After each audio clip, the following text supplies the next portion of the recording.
আগামী ১ জুন শুরু হতে যাচ্ছে টি-20 বিশ্বকাপের আসর, যার আগে ইতিমধ্যে দল ঘোষণা করেছে প্রায় সব দেশ। তবে আনুষ্ঠানিকভাবে দল ঘোষণা করেনি বাংলাদেশ, কেবল আইসিসির কাছেই দল পাঠিয়েছে বিসিবি।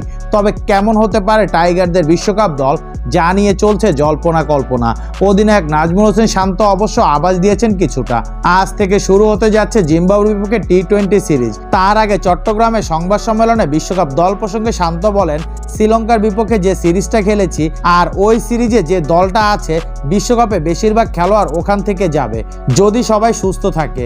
হ্যাঁ, ২-১ এদিক ওদিক হতে পারে, তবে বেশিরভাগই ওখান থেকে যাবে। জাতীয় দলে বেশ কিছু জায়গায় সমস্যা চলছে দীর্ঘদিন ধরে।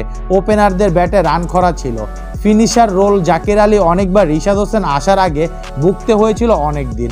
তবে শান্তর মাথায় নেই এমন নির্দিষ্ট কিছু। অধিনায়ক চান সব বিভাগেই শক্তিশালী দল, নির্দিষ্ট করে ৩-৪টা পয়েন্টে মনোযোগ থাকবে এভাবে বলা মুশকিল। আমি চাইব প্রতিটি জায়গায় যেন ফোকাস থাকে, প্রতিটি জায়গা যেন আমরা ভালোভাবে প্রস্তুত হয়ে বিশ্বকাপে যেতে পারি। এদিকে বাংলাদেশের বিপক্ষে সিরিজ নিয়ে সংবাদ সম্মেলনে জিম্বাবুয়ের অধিনায়ক সিকান্দার রাজা বলেন, সঠিক মাইন্ডসেট নিয়ে খুব ভালো প্রস্তুতি নিয়ে আমরা এই সিরিজটি খেলতে এসেছি। আমরা জয়ের জন্যই বাংলাদেশে এসেছি।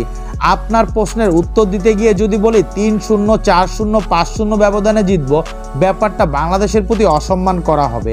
আবার যদি বলি বাংলাদেশ জিতবে, তাহলে এটা আমার দলকে অসম্মান করা হয়। সিকান্দার রাজার ভাষ্য, আমার মনে হয় তুমুল প্রতিদ্বন্দ্বিতা হবে। বাংলাদেশের সামনে বিশ্বকাপ আছে, অনেক পরীক্ষা নিরীক্ষার ব্যাপার আছে। ইনশাল্লাহ দুই দলের জন্য ভালো সিরিজ হবে।